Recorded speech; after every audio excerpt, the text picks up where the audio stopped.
Good morning, class 9C. We will start again lesson number 2, Newton's laws of motion, force and laws of motion. तो इसको मैं फिर से revise करा रहा हूँ आपको. तो सबसे पहले हमें देखना है कि व्हाट इज़ फोर्स. फोर्स क्या होता है. देखिए, अगर आप किसी बॉडी को, किसी को अगर आप धक्का देते हैं, पुश करते हैं या खींचते हैं, पुल करते हैं, ठीक है, तो क्या होता है उसकी वजह से. अगर किसी बॉडी को पुश कर रहे हैं या पुल कर रहे हैं तो उससे होगा क्या कि अगर बॉडी रेस्ट में है तो वो मोशन में आ जाएगी, और अगर मूव करती हुई चली आ रही है तो हम फोर्स अप्लाई करके उसको रेस्ट में ला सकते हैं. फोर्स अप्लाई करके हम किसी भी बॉडी की डायरेक्शन को चेंज कर सकते हैं, और चौथा काम कर सकते हैं कि उसके शेप को चेंज कर सकते हैं. तो इसी से फोर्स को डिफाइन करते हैं कि force is a push or a pull which can either bring the stationary body in motion, brings the moving body to rest, changes the direction of a moving body and changes the shape of a body. ठीक है, तो force हमें पता चल गया क्या है. It is a push और ए पुल. ठीक है, और पुश और पुल से क्या इफेक्ट पड़ेगा वो आपको बताना पड़ेगा, तब फोर्स की डेफिनेशन कंप्लीट होगी. अब फोर्स की एसआई यूनिट क्या होती है उसको समझने के लिए एक फॉर्मूला अभी मैं लिख रहा हूँ. फोर्स को एफ सिंबल से लिखा जाता है. एम मास है, ए एक्सेलरेशन है. एम की एस यूनिट मास की तो किलोग्राम होती है, और एक्सेलरेशन की इससे पहले लेसन में पढ़ चुके हैं, मीटर पर सेकेंड स्क्वायर. किलोग्राम मीटर पर सेकेंड स्क्वायर को ही न्यूटन कहते हैं, न्यूटन.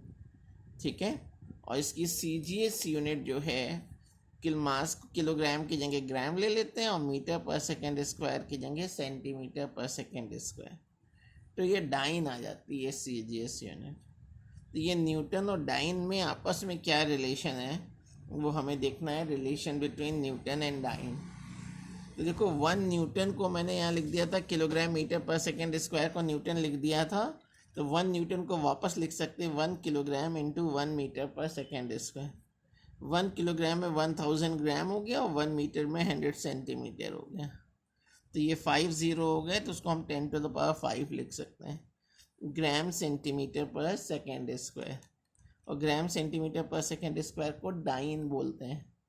तो 1 न्यूटन की जो वैल्यू होती है वो 10⁵ डाइन के इक्वल होती है. अब चिल्ड्रन, जो नेक्स्ट हेडिंग हमें देखना है वो टाइप्स ऑफ फोर्सेस देखना है. टाइप्स ऑफ फोर्सेस, इसमें सबसे पहले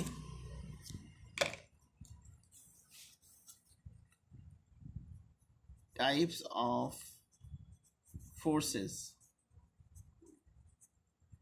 इसमें 2 टाइप के फोर्सेस हम लोगों को देखने हैं. नंबर 1 है बैलेंस्ड फोर्सेस, और सेकंड हो जाएगा अनबैलेंस्ड फोर्सेस. तो फोर्सेस 2 टाइप के हो गए, बैलेंस्ड फोर्सेस और अनबैलेंस्ड फोर्सेस. अब नंबर 1, ये बैलेंस्ड फोर्सेस क्या होते हैं. बैलेंस्ड फोर्सेस क्या होंगे. देखिएगा, किसी बॉडी पे बहुत सारे फोर्सेस लग रहे हो.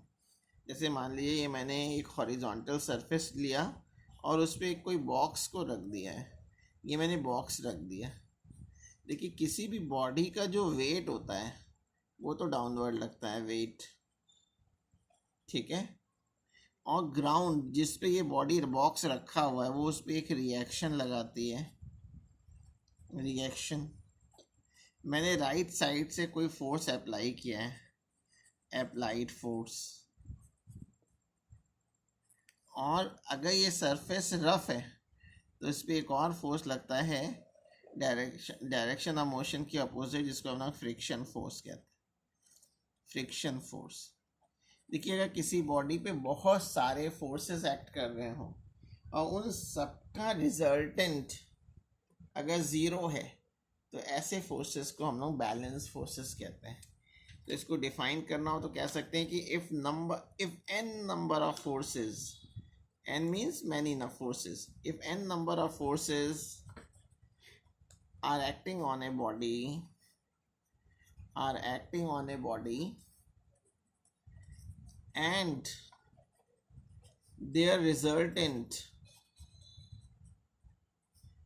resultant is 0, resultant is 0, then such forces are called balanced forces. ठीक है. और बैलेंस फोर्सेस की वजह से होता क्या है बेटा कि अगर कोई बॉडी स्टेशनरी है, due to balance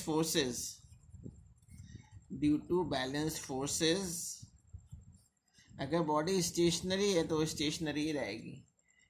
if the body is at rest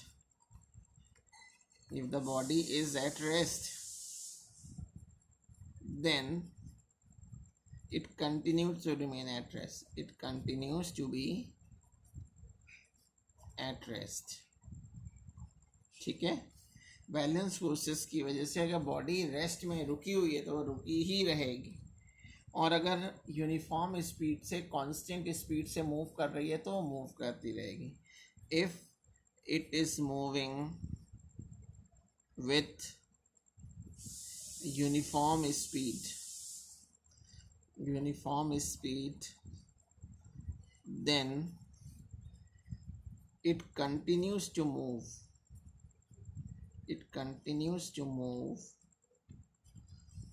with the same speed.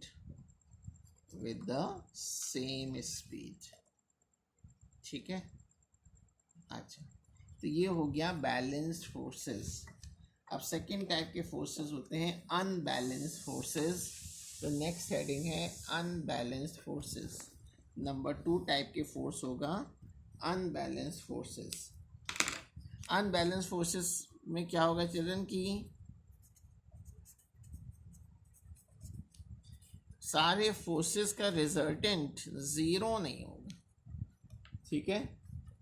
अगर किसी बॉडी पे बहुत सारे फोर्सेस लग रहे हैं, if number of forces are acting on a body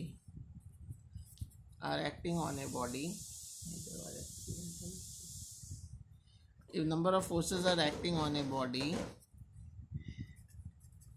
and their resultant is not zero,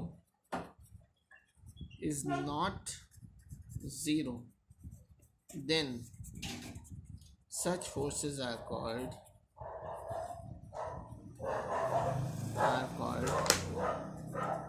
unbalanced forces. Unbalance forces की वजह से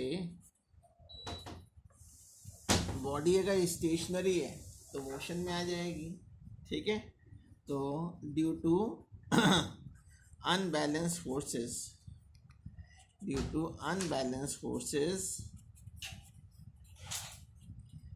स्टेशनरी बॉडी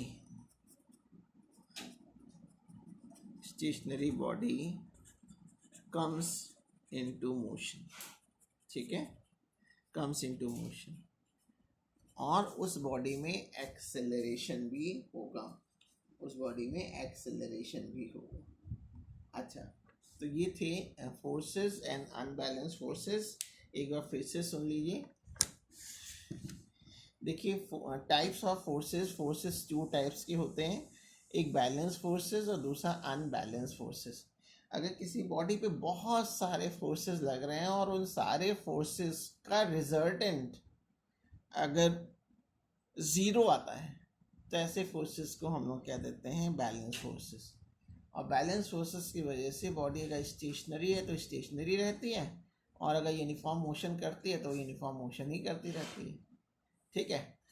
और दूसरे टाइप के फोर्सेस होते हैं अनबैलेंस फोर्सेस. जब किसी बॉडी पे बहुत सारे फोर्सेस लग रहे हों और उन सारे फोर्सेस का रिजल्टेंट ज़ीरो ना हो तब ऐसे फोर्सेस को हम लोग अनबैलेंस फोर्सेस कहते हैं. और अनबैलेंस फोर्सेस की वजह से बॉडी मोशन में आ जाती है. यहाँ तक हम लोग को करना है.